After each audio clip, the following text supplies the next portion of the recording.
Jumpa lagi dengan saya Mahardika di channel Fisika Isi. Dan kali ini kita akan berbicara tentang gelombang berjalan. Mari kita cek videonya. Oke, kita mulai aja sekarang. Mari kita perhatikan sebuah ilustrasi seperti pada gambar berikut. Seorang bapak menggetarkan tali. Kemudian pada tali terbentuk gelombang yang merambat di arah sumbu X. Misalkan sekarang kita punya sebuah titik, kita sebut aja titik P yang berada pada tali. Kita sebut ini titik P. Kemudian titik P itu berjarak X dari sumber gelombangnya. Nah, pada saat pertama kali digetarkan, maka titik P belum bergetar. Titik P akan mulai bergetar pada saat gelombang yang merambat dari sumbernya sampai di titik P. Nah, sekarang yang jadi masalah adalah jika titik sumber getaran sudah bergetar selama waktu T, maka berapa waktu getar dari titik P itu? Nah, analisisnya kayak gini. Kan jarak dari sumber getaran ke titik P itu adalah X, kemudian gelombangnya merambat dengan kecepatan P. Maka waktu perjalanan untuk mencapai titik X itu kita sebut aja dx, itu akan sama dengan X per V. Kemudian kita misalkan aja gini, waktu yang diperlukan gelombang dari sumber ini untuk mencapai titik P adalah 2 sekon. Kemudian titik sumber getaran sudah bergetar selama 5 sekon. Kira-kira berapa waktu getar yang dilakukan oleh titik P? Nah, seperti yang saya bilang tadi, titik P akan mulai bergetar jika gelombang itu sudah sampai dari sumber sampai ke titik P. Maka waktu getar titik P adalah 3 sekon. Itu kita dapat dari 5 dikurangi 2. Dengan logika itu, maka kita akan dapat waktu getar titik P itu akan sama dengan waktu getar titik sumber dikurangi waktu perjalanan. Karena waktu perjalanan itu adalah X per V, kita substitusi ke sini, maka kita akan dapat X dibagi V. Kemudian jika persamaan getaran untuk titik sumber, saya tulis aja untuk sumber, maka akan berlaku persamaan getarannya adalah Y sama dengan A sin omega T. Anggaplah nggak ada simpangan awal di situ. Untuk titik P, kita akan punya YP itu sama dengan A dikali sin omega dikali TP ini. Dimana omega itu adalah 2PF, bisa juga dia adalah 2P per periode. Jangan lupa yang itu nih. Nah, selanjutnya kita substitusi persamaan yang ini. Kalau kita masukin, maka kita akan dapat dia akan sama dengan A sin omega dikali T kurang X per V. Jadinya kita akan dapat itu akan sama dengan A sin omega T min omega X per V.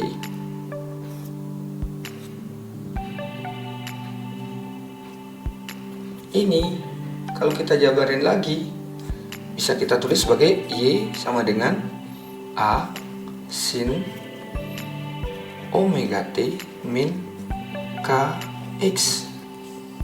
Ini Y di titik P kalau gelombangnya merambat ke situ.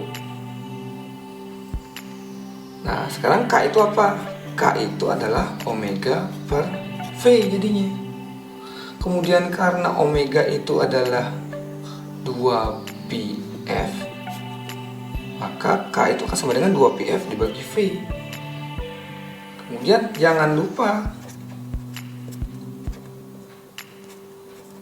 bahwa lambda itu adalah V per F. Karena lambda adalah V per F, maka kita akan dapat F per V itu adalah 1 lambda, sehingga bisa kita dapat K ini adalah 2pi per lambda. Jadi kayak gini ya. Ini jadi. Oke, sekarang kita lanjutkan. Secara umum bisa kita tuliskan persamaan dari gelombang berjalan itu adalah Y-nya sama dengan plus minus A sin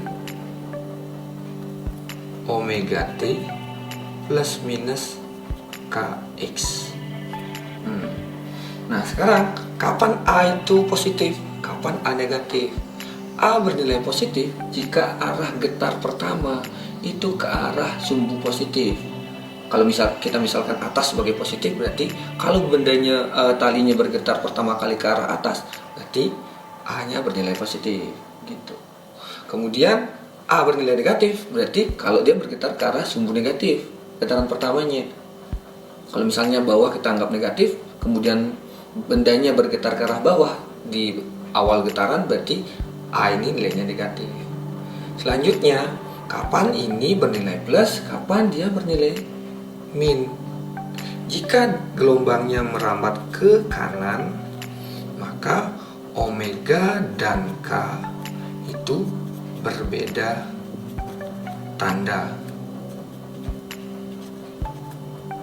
Tetapi jika jika gelombangnya merambat ke kiri, maka omega dan K ini itu tandanya sama.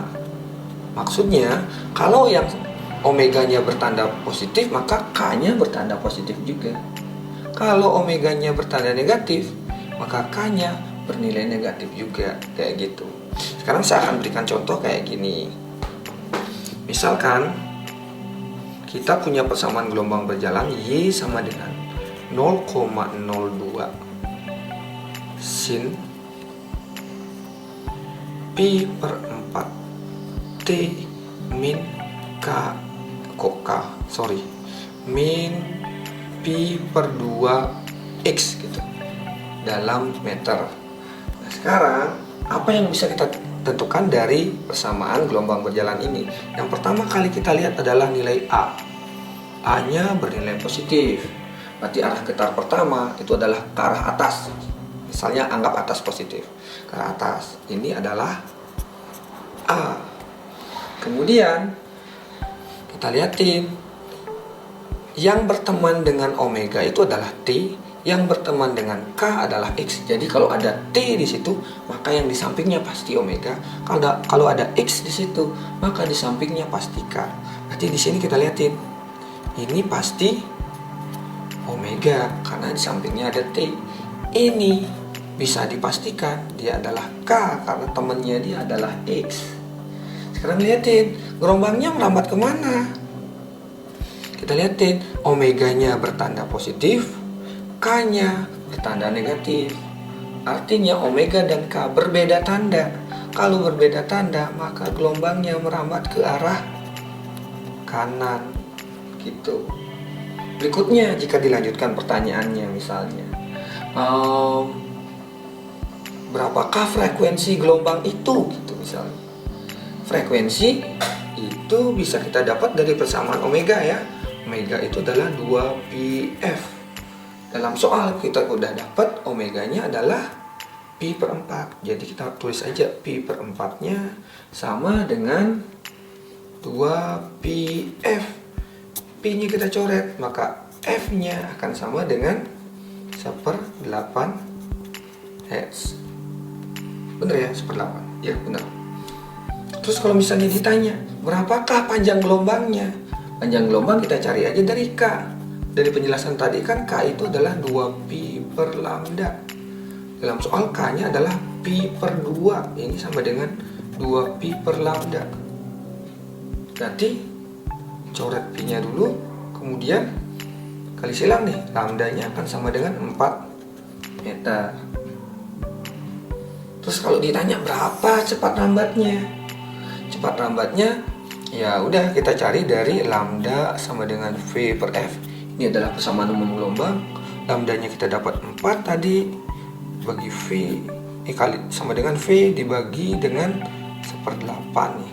Maka V-nya sama dengan 4 dikali 1/8. Itu sama dengan 4/8 sama dengan setengah meter per sekon.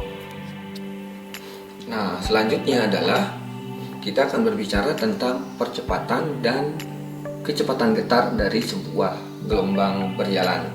Nah, tadi kita misalkan aja kita punya gelombang berjalan yang persamaannya adalah A sinus omega T plus Kx. Misalnya nih, misal ya, saya tulis aja di atasnya nih. Misal kita punya persamaan kayak gini. Nah, kemudian ditanya nih, berapakah kecepatannya? Oke, untuk menyelesaikan ini, teman-teman harus ingat dulu bahwa kecepatan itu adalah turunan dari persamaan posisi. Sehingga kecepatan getarnya itu adalah dy per dt ini. Saya nggak bakalan turunin secara matematis. Hasilnya adalah omega kali A cos omega T plus Kx. Untuk kasus ini ya, omega A cos omega T plus Kx. Tulisan saya jelek banget nih, maaf ya. Oke, ini adalah, jadi V-nya sama dengan omega A cos omega T plus Kx nih.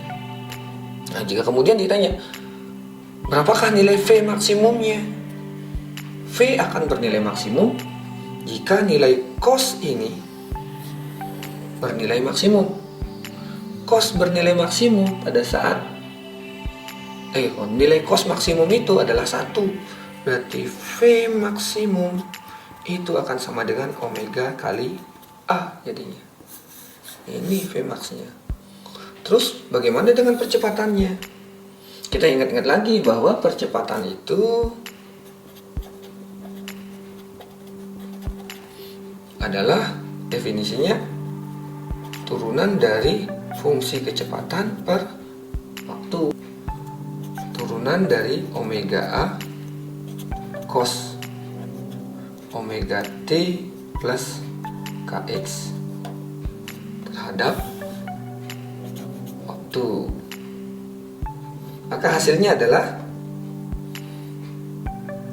min omega kuadrat kali A sin omega T plus Kx jadinya. Kenapa kayak gini? Ya udah tanya aja guru matematika, bukan kaplingan saya sih.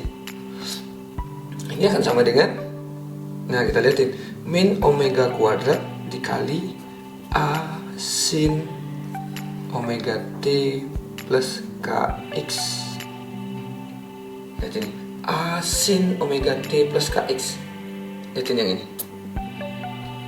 Ternyata ini adalah persamaan Y.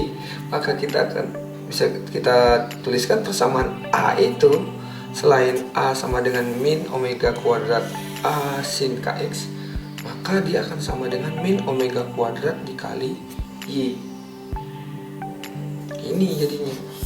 Kemudian kapan A bernilai maksimum?